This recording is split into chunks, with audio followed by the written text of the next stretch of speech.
5 দিনের ক্লিপ নিয়ে টুকটাক করে তৈরি করলাম একটা ব্লগ। আসসালামু আলাইকুম, ওয়েলকাম শামুনিস ফ্যামিলি। কেমন আছেন আপনারা সবাই? ভালো আছেন তো? আমি অনি, আলহামদুলিল্লাহ ভালো আছি। ব্লগ 23-তে আপনাদের সবাইকে স্বাগতম। দিনটা ছিল ফেব্রুয়ারি মাসের 18 তারিখ। সেই দিনে আম্মুকে হসপিটালে ভর্তি করানো হয়, আর হসপিটালটা ছিল Mirpur 2 national heart foundation hospital and research institute. এটা প্রাইভেট হসপিটাল। আম্মুকে নিয়ে ডক্টর দেখাতে গিয়েছিলাম 17 তারিখ। সেদিন আর ভর্তি হওয়া সম্ভব হয়নি, তাই পরের দিন আবার 18 তারিখে নিয়ে সকালবেলা বের হয়েছি ভর্তি হওয়ার উদ্দেশ্যে। আমাদের সাথে ছিল আমার সেজো মামা আর ছোট ভাই লাব্বাই।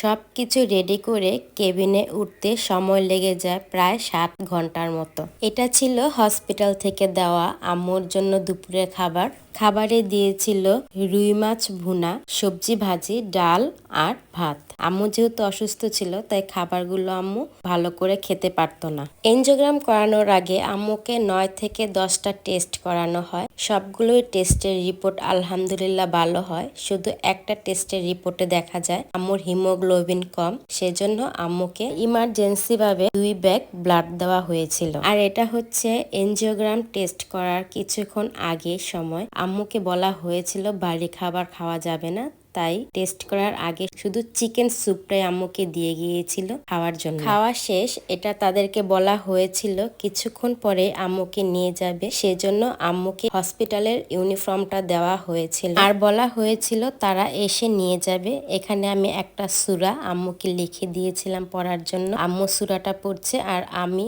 আম্মুর মাথাটা ভালো করে আঁচড়ে দিচ্ছি। সময় যেহেতু কম ছিল, তাই তাড়াহুড়া করে যতটুকু পেরেছি ততটুকু আম্মুকে রেডি করে দিয়েছিলাম।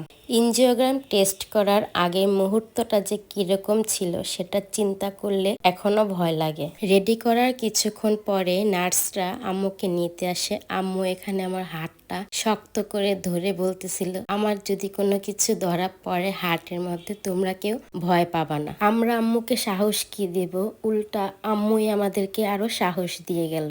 আম্মুকে নিয়ে অপারেশন থিয়েটারে ঢুকানো হয়ে গেছে। এখানে আমরা বাইরে সবাই অপেক্ষা করছিলাম। আমি একা ছিলাম না, আমার সাথে আমার ফ্যামিলির অনেক সদস্য ছিল। তারপরও মনের ভিতর একটা ভয় কাজ করছিল, আল্লাহ জানে কি জানি হয়।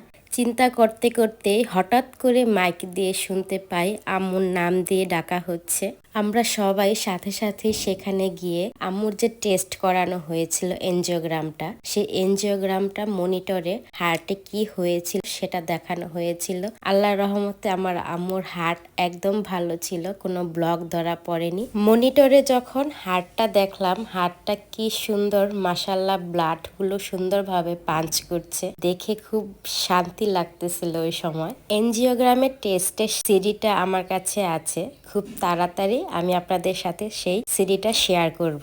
এখন অপেক্ষা করছিলাম কখন আম্মুকে অপারেশন থিয়েটার থেকে বের করা হবে। অবশেষে বের করা হলো। দেখে তো অনেক খুশি লাগতেছিল, আলহামদুলিল্লাহ। আম্মু আমাদেরকে দেখে অনেক খুশি। বের হয়ে আম্মু আমাদেরকে খুব আদর করতে লাগলো, আলহামদুলিল্লাহ। 1 ঘন্টার মধ্যেই আম্মুর টেস্ট কমপ্লিট হয়ে যায়। আম্মুকে সাথে সাথে কেবিনে দেওয়া হয়। আম্মুর খাবার তো রেগুলার হসপিটাল থেকে টাইম টু টাইম দেওয়া হয়, কিন্তু আমাদের খাবার হসপিটাল থেকে দেওয়া হয় না। হসপিটালে আমি, আমার ছোট ভাই আর আমার মামারা আমাদের সাথেই থাকে। দিনের বেলায় থাকতো এক মামা আর রাতে থাকতো আরেক মামা। সন্ধ্যাবেলায় নাস্তার জন্য আমার সেজো মামা আর লাব্বাইক মিলে বের হয় নাস্তা খাওয়ার জন্য।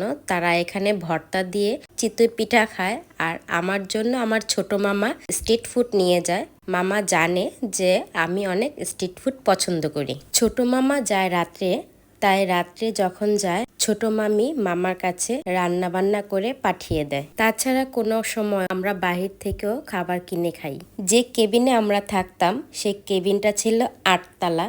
8 তলা জানালা দিয়ে খুব সুন্দর বাহিরে এই মাটির জিনিসগুলো দেখা যায়। আর মাটির জিনিসগুলো আমার সব সময় অনেক পছন্দের হয়ে থাকে। মাটির জিনিসগুলো দেখতে যাব বলেও আর দেখতে যাওয়ার সুযোগ করে নিতে পারি না।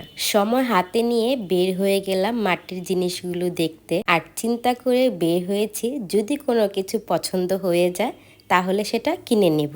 দেখতে দেখতে সবকিছুই আমার পছন্দ হয়ে যায়। অবশেষে এই মাটির হাঁড়িটা আমি কিনে নিয়েছি, আর সাথে কিছু জিনিস কিনে নিয়েছিলাম, সেটা আপনাদের সাথে অন্য কোনো দিন শেয়ার করব। অবশ্য এই জিনিসগুলো আমি কিনে নিয়েছিলাম জাপানে নিয়ে যাওয়ার জন্য। এই ফুলের টপটা দেখতে কত সুন্দর, তাই না?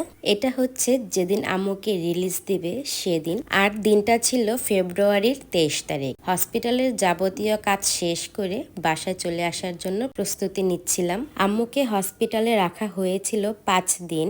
5 দিন সময় আম্মুর লাগতো হলে না, কিন্তু এনজিওগ্রাম টেস্ট করার আগে যেই 9 থেকে 10টা টেস্ট করা হয়েছিল, সেখানে একটা রিপোর্টে হিমোগ্লোবিন কম থাকার কারণে 2 ব্যাগ ব্লাড বটে হয়েছে। মাঝখানে ছিল একদিন শুক্রবারে যেহেতু সাপ্তাহিক ছুটি, সেজন্য ডক্টর আসেনি, তাই আরো একটা দিন আমরা পিছিয়ে পড়ি। তা না হলে এনজিওগ্রাম টেস্ট করতে এতদিন সময় লাগে না। হসপিটালে নেটের অনেক প্রবলেম হয়, কারো সাথে ওইরকম ভাবে কোনো যোগাযোগ করা সম্ভব হয় না। আমি অনেককেই চিনি না, অথচ আপনারা ঠিকই খোঁজ খবর নিয়েছেন ইনবক্সের মাধ্যমে। হসপিটালের যাবতীয় কাজ শেষ করে এখন আমরা বের হয়ে গেছি।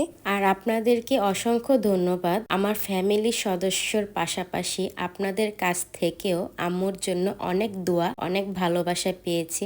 আমি যে আপনাদের কাছে নতুন এবং অপরিচিত একটা মুখ, সেই অনুযায়ী যে আপনারা এতটা ভালোবাসা দিবেন, এতটা দোয়া করবেন, আসলে আমি ভাবতেই পারিনি। হসপিটাল থেকে বাসায় আসার সময় আম্মুকে কিছু রুলস দেওয়া হয় এবং কয়েকদিন বেড রেস্টে থাকতে বলা হয় এবং ডক্টরের কনসালটেশনে থাকতে বলা হয়। আমাদের বাসা থেকে হসপিটালের যাতায়াতের সময় প্রায় 1.5 ঘন্টার মতো। চলে এসেছি আমাদের বাসা। এটা হচ্ছে আমাদের নিজেদের বাসা, মানে আমার বাবার বাড়ি।